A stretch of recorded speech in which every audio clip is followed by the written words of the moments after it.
दोस्तों नमस्कार। आप देख रहे हैं अपना YouTube channel be your money manager.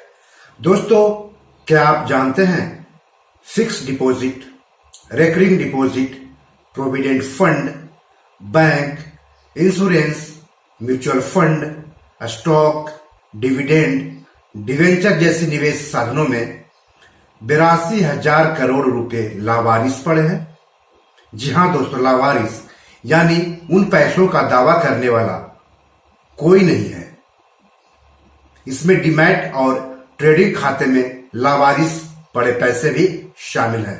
तो अगर आप शेयर बाजार में खरीद बिक्री करते हैं, यानी अगर आपके पास डीमैट और ट्रेडिंग अकाउंट है, तो आपके लिए जरूरी खबर है। इस खबर के बाद अपने डीमैट खाते में अपना पैसा लावारिस छोड़ना आप भूल जाएंगे।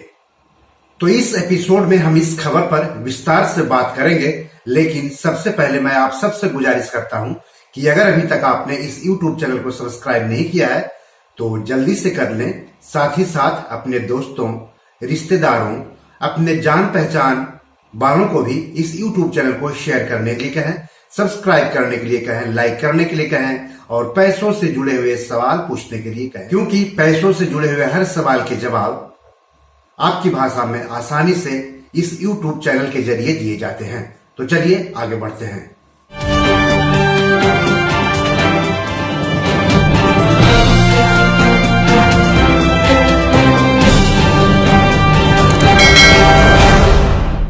दोस्तों, आपको बता दूं कि शेयर खरीदने बेचने के लिए बैंक सेविंग्स अकाउंट के साथ साथ डीमैट और ट्रेडिंग अकाउंट भी होने चाहिए।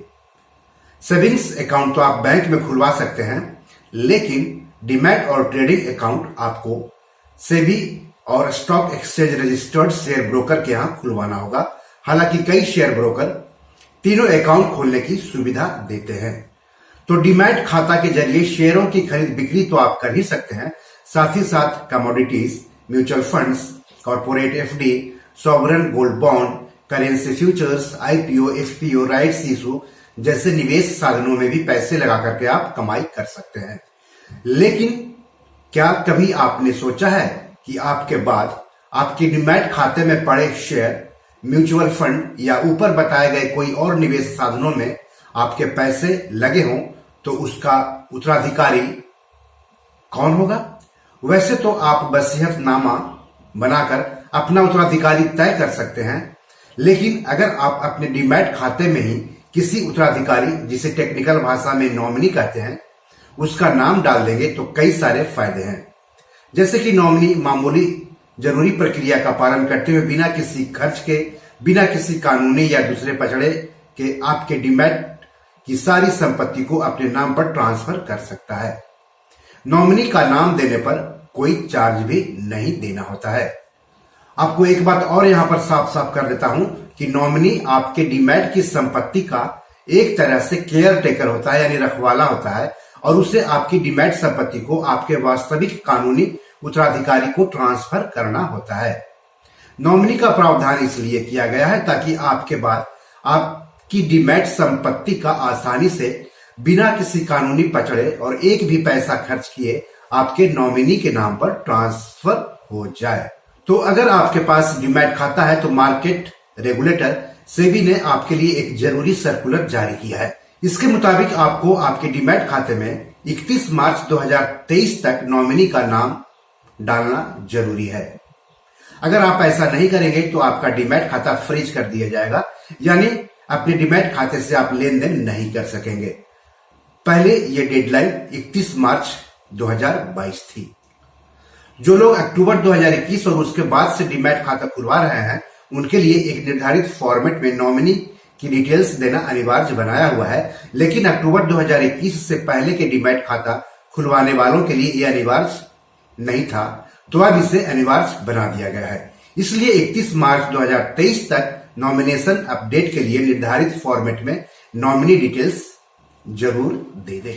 इसके लिए आप अपने डीमैट खाते में ऑनलाइन अपडेट कर सकते हैं या फिर अपने शेयर ब्रोकर से बात करें इस संबंध में। आपके पास जितने भी डीमैट खाते हैं सब में नॉमिनी की डिटेल्स अपडेट करना अनिवार्य है।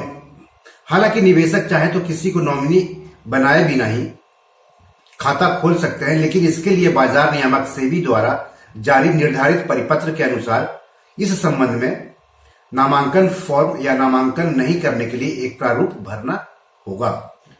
सेबी ने कहा है कि अगर सभी मौजूदा योग्य ट्रेडिंग और डीमैट खाता धारक 31 मार्च 2023 तक नामांकन नहीं भरते हैं तो उनके ट्रेडिंग और डीमैट खाते पर रोक लगा दी जाएगी, यानी आप उस खाते से शेयरों का लेन देन नहीं कर सकते हैं। तो सवाल है कि फॉर्म कैसे भरे जाएंगे और फॉर्म में क्या क्या जानकारी देनी है। तो अकाउंट होल्डर्स को किसी को नॉमिनी बनाने के लिए नॉमिनेशन फॉर्म को भरकर उस पर साइन करने होंगे। इसमें किसी गवाह की जरूरत नहीं होगी। सर्कुलर के मुताबिक ई साइन सुविधा का उपयोग करके ऑनलाइन भी नॉमिनेशन और डिक्लेरेशन फॉर्म भरे जा सकते हैं। भारतीयों के अलावा किसी एनआरआई को भी नॉमिनी बनाया जा सकता है। एक डीमैट अकाउंट में ज्यादा से ज्यादा 3 लोगों को नॉमिनी बनाया जा सकता है। तो सवाल है कि नॉमिनी में क्या क्या जानकारी देनी है। तो कॉलम 1 में नॉमिनी का नाम देना है। अधिक से अधिक आप 3 नाम दे सकते हैं। दूसरे कॉलम में किसी नॉमिनी को कितना प्रतिशत हिस्सा देना है उसकी जानकारी देनी है। तीसरे कॉलम में नॉमिनी के साथ आवेदक यानी अकाउंट होल्डर के रिश्ते की जानकारी देनी है। चौथे कॉलम में नॉमिनी का पूरा पता, जगह और देश का नाम भरना है। 5वें कॉलम में नॉमिनी का मोबाइल या टेलीफोन नंबर देना है। 6ठे कॉलम में नॉमिनी का ईमेल आईडी देना है। 7वें कॉलम में नॉमिनी की पहचान डिटेल्स देनी है और दिए गए डॉक्यूमेंट के आगे बॉक्स में टिक करना है। दस्तावेज की लिस्ट जान लें। ताजा फोटो और हस्ताक्षर, पैन, आधार, सेविंग्स बैंक अकाउंट, पहचान पत्र का सबूत और डीमैट अकाउंट आईडी। 8वें कॉलम में अगर नॉमिनी नाबालिग है तो उसकी जन्मतिथि। 9वें कॉलम में नाबालिग नॉमिनी के मामले में उसके अभिभावक का नाम। 10वें कॉलम में नाबालिग नॉमिनी के अभिभावक का पूरा पता, जगह, राज्य, देश का नाम सहित। 11वें कॉलम में नाबालिग नॉमिनी के अभिभावक का मोबाइल या टेलीफोन नंबर। 12वें कॉलम में नाबालिग नॉमिनी के अभिभावक का मोबाइल या टेलीफोन नंबर। 13वें कॉलम में नाबालिग नॉमिनी के अभिभावक का नॉमिनी के साथ रिश्ता। 14वें कॉलम में नाबालिग नॉमिनी के अभिभावक की पहचान डिटेल्स देनी है और दिए गए डॉक्यूमेंट के आगे बॉक्स में टिक करना है। दस्तावेज की लिस्ट जानना। ताजा फोटो और हस्ताक्षर, पैन, आधार, सेविंग्स बैंक अकाउंट, पहचान पत्र का सबूत और डीमैट अकाउंट आईडी। यानी जिसको आप नॉमिनी बनाएंगे उसके पास अकाउंट, डीमैट अकाउंट होना चाहिए, सेविंग्स अकाउंट होना चाहिए, पैन, आधार होना चाहिए और पहचान पत्र का सबूत भी देना होगा। इसके बाद अकाउंट होल्डर या अगर एक साथ अकाउंट होल्डर्स हैं तो उनके पूरे नाम लिखना है और हस्ताक्षर कर देना है।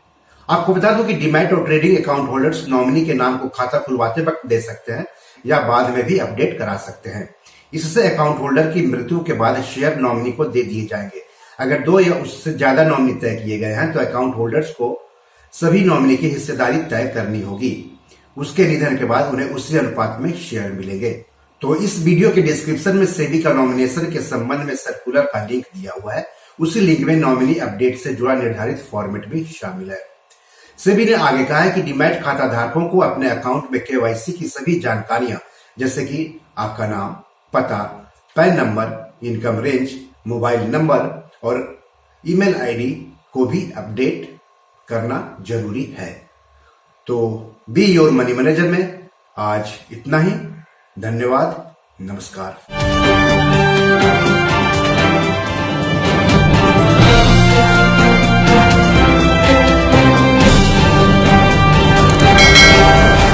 दोस्तों, ये मेरी 7 किताब है जो कि amazon.com पर पब्लिश है। आप इसे डाउनलोड करके पढ़ सकते हैं। इन किताबों के लिंक्स इस वीडियो के डिस्क्रिप्शन में दिए हुए हैं। इन 7 किताबों में से 5 किताब मनी मैनेजमेंट पर है, यानी पैसा निवेश करके अधिक पैसा कैसे कमाएं पर आधारित है।